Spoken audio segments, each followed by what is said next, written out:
Welcome to the Empowered Team podcast. Today is all about loving the moment no matter what. Yep, you heard me, no matter what.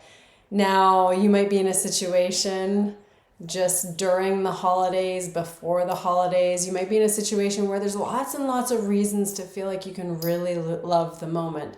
And you may be in a situation where you're finding it really, really hard to love the moment.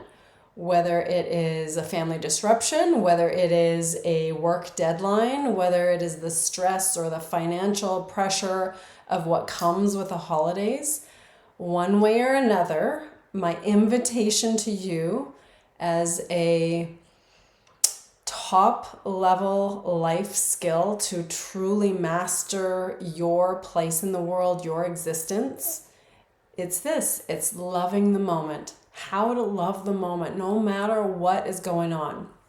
So I'm going to give you a little backstory real quick here, because this is when I really first opened my mind to embracing what was going on and being able to rise above it no matter what. And you may have heard me talk about this before, but it was originally when I had struggled for many years, about 2 decades, with back issues. Except at one point, about 8 years ago, 5 years ago, can't remember exactly right now. At that point, the crushed discs in my back were so bad that it had caused nerve damage bilaterally down both of my legs, and I couldn't even pick up one of my feet. So I wasn't able to walk properly.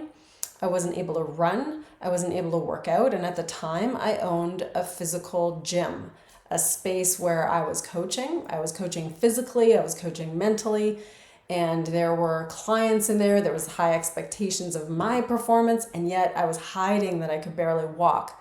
But the biggest thing that was impacting me at the time was that I love to lift and I love to run. And running was one of the ways that I could de-stress. It was my own. It was getting all this energy, pent up energy out of me. And I could barely walk.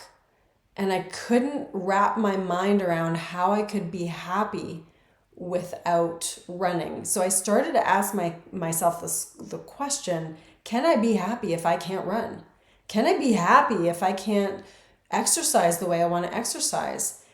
I've had plenty of injuries before, but that could have been a 2-week to 6-week setback, but not like this, where I knew it was going to be a long term. And it was over a year. It was almost 2 years of rehabbing to be able to get back to doing the movements and the exercises and the running that I wanted to do. So that question became, can I be happy no matter what?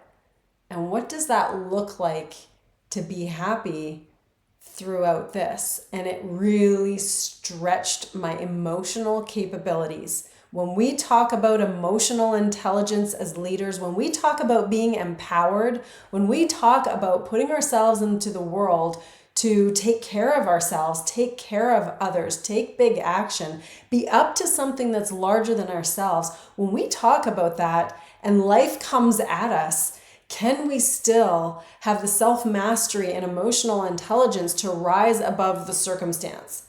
And that's what this is about. So when I first was stretching this, it really triggered me. It stretched me. It was, but I want to run. I need to run. I can't do my physical things. All the thoughts were coming at me. And I was busy trying to find a way to still be happy no matter what. So now there's a subtle shift in this question. How do we love the moment no matter what? Even if we really don't like what's going on, even if it's a Christmas scenario and there's a family argument, even if the deadlines weren't met and before the holidays, or there are financial pressures, how do we love the moment no matter what the circumstances are around us? What does this really look like? And what brought me into this work so deeply was the work, quote unquote, by Byron Katie. Now, she is a master of embracing the present, embracing the moment, and loving what is. And she does this through deep inquiry. It is an inquiry that really goes into our own thoughts and our own beliefs and then questions them. Really? Is this true? And I had worked on her concepts for many years, but really this year dove deep into reading her book and her examples and her work very slowly so that I could then practice it. And it was hard. It was hard. There have been some things in my life that I really don't like. And yet the concept is that with this deep inquiry, it's looking at what's actually going on, and whatever happens in our world, that is reality, and embracing it and loving it, because the alternative of hating it or not or making it wrong, then what happens is that we're actually suffering and we're causing the suffering. When we can look at something that happened, no matter how we perceive it as being positive or negative, and actually loving whatever happened, actually truly embracing whatever is, there's a level of freedom there that I've just been able to dabble in feeling. It is remarkable. So here's the question. When you are suffering, are you able to define the thoughts that are really having you suffer? Because if you can, then you can start to question them. So can you define those thoughts that are contributing to your suffering? Now, many of us have gone through a lifetime of believing that we're suffering because they did that. We're suffering because they said that. We're suffering because that happened.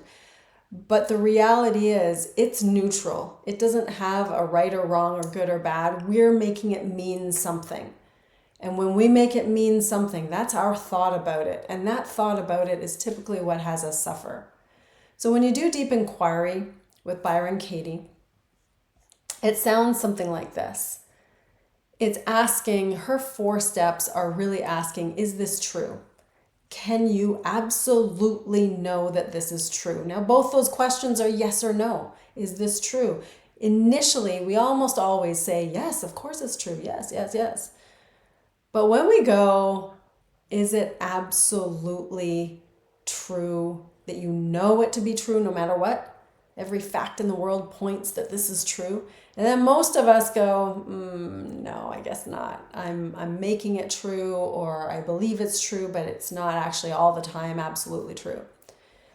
And then taking a look at, well, what do I feel when I believe this thought? What do I do when I believe this thought? What is my life like when I believe this thought? Really understanding the impact of having that thought. And then going through the experience of, what is my life like? What are my feelings like? What are my actions like when I don't believe that thought? And it becomes very profound. It's a very interesting process. So first of all, I invite you to explore Byron Katie's work and really see what's there, if that interests you. If it doesn't, then stick with me, because I'm going to give you 3 questions that can really take you through anything in this holiday season and have you being so present, loving in the moment, and aware of the gifts you really have, because it's done that for me. And that's why I want to share it with you, because it's such a beautiful time to connect with yourself and everyone else. So let's take a look. First of all, the scary stats, the great stats, all the stats. Here's some of the stats. What we find is that leaders who practice mindfulness, they report a 20% improvement in personal effectiveness and well-being. And at the flip side, mindfulness practices have been associated with a reduction in burnout symptoms among employees and leaders. We take a look at how we speak to ourselves, and this is involved with self-compassion. So when something starts to happen that I don't like, or I do something that I don't like, oftentimes in the past, I would make myself wrong. Why did you do that? Or I would feel so stupid, or feel like that shouldn't have happened. So there'd be a lot of blame and shame and all these emotions that would come with this thing that I didn't like what I did. And it's so unproductive. It's so unhealthy if done over a long span of time. So the self-compassion actually not only improves how we're perceiving a situation and ourselves, it actually helps us improve decision making. In a study in the Journal of Personality and Social Psychology, they found that leaders who practice self-compassion were 25% more likely to make ethical and balanced decisions. Now, I don't know about you, but just the holidays alone, I could use some more ethical and balanced decisions because I often feel like so much is coming at me, so much pressure is on me. And that's in the holidays. That's not talking work. That's not talking day-to-day life where there's other family stressors or unexpected situations that challenge us.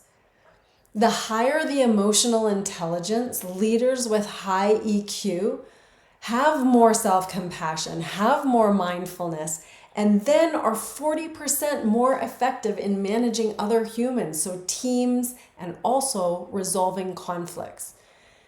So these are the little things that go on, but this self-compassion and the emotional intelligence involve seeing the moment for what it is and recognizing that in that moment, we're not necessarily in control of all of those things that we don't like. We're in control of our own thoughts. We're in control of our own actions. We're in control of very little, but we can still love the moment at the same time. And this is what it looks like. When we apply the work, the stuff that I described about Byron Katie, we can take something like a holiday stressor, like feeling overwhelmed, family commitments, the dynamics that are going on, the financial pressures, the desire to meet everyone else's expectations, and we can manage that. We can have things like thoughts that are along the lines of, I need to make everyone happy, or I'm not doing enough, I need to do more. We can have thoughts like that and realize that they are just thoughts. Or ask the question, is this true? Because we're in a situation right now that 38% of people experience stress through the holidays due to pressures around family, gift giving, finances, preparation. 38% of people experience that increase in stress. And I imagine that you're probably one of them because you're a leader, because people look to you, and because there's going to be a lot of things that you expect of yourself and other people expect of you throughout the holidays. So here we go. When we choose to be upset, when we are experiencing stress, we're typically unhappy with something that's happened. And what's actually happening in that moment is we're fighting reality. We're fighting the thing that happened as though it shouldn't have happened, which is almost the definition of insanity because we can't change what happened. We can change how we think about it, but we can't change what happened. So if we can't actually experience some positivity around it, we are going to suffer with something that we can't control.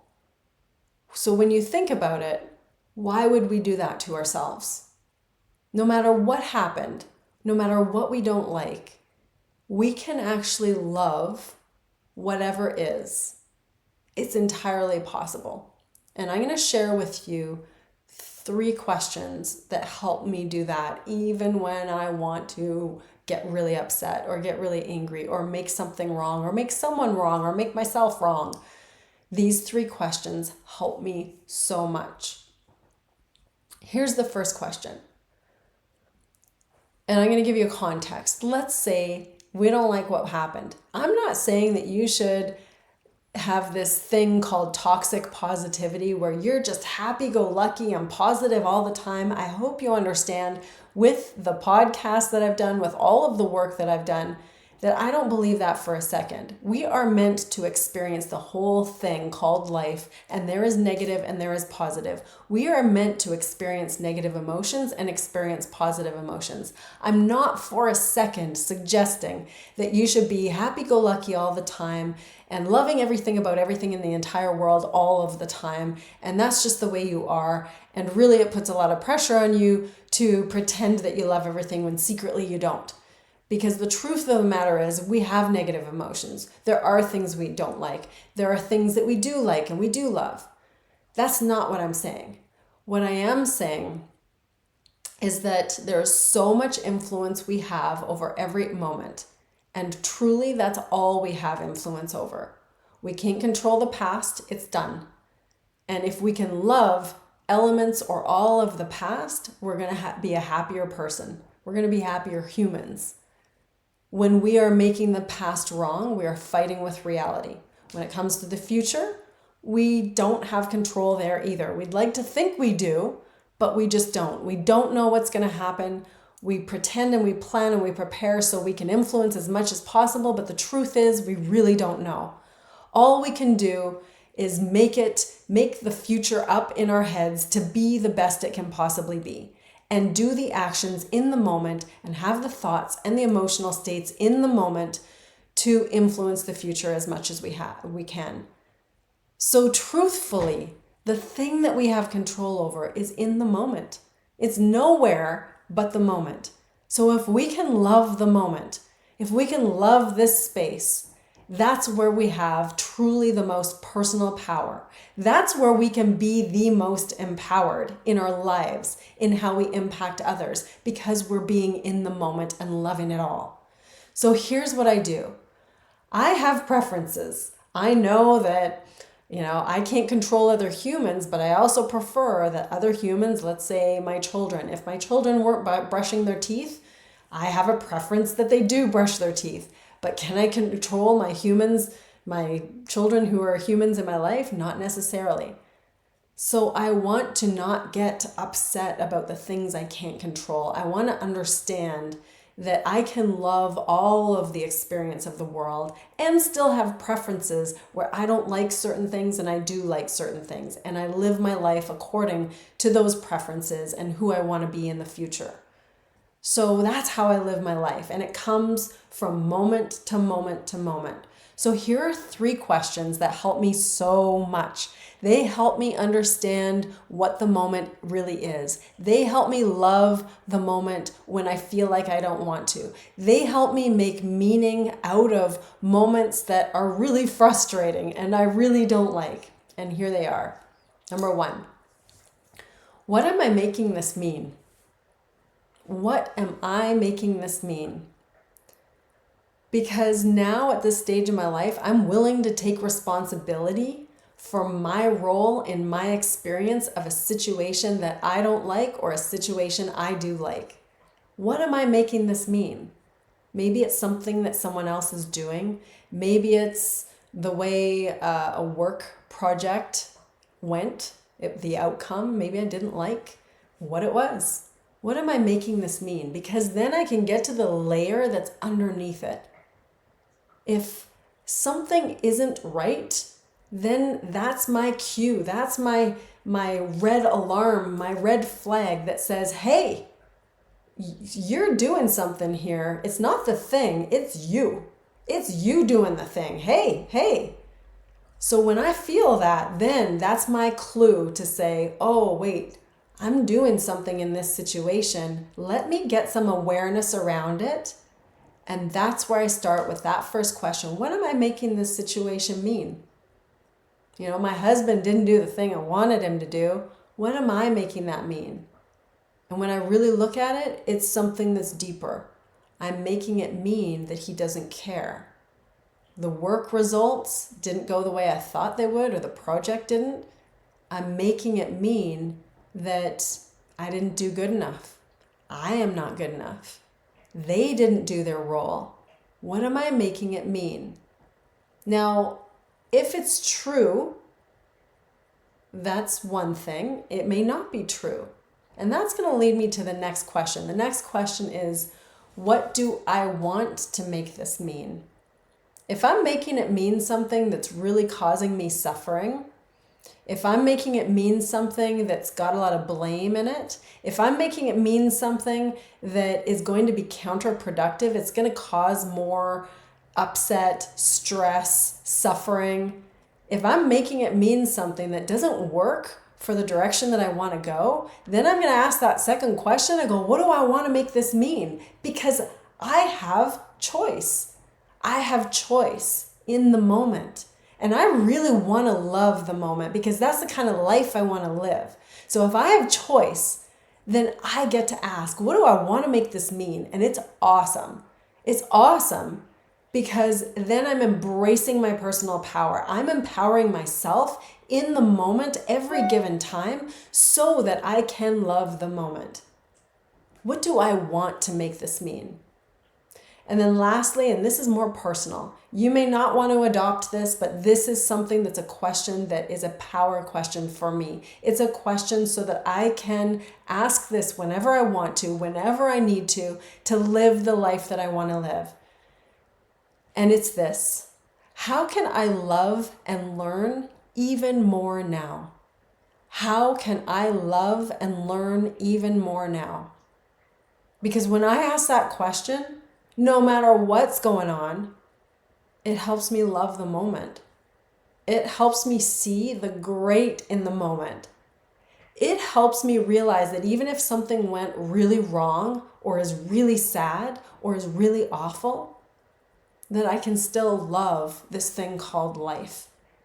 That I can still embrace all of what life is, which is the negative and the positive. And I'm not going to fight with the reality called that thing happened.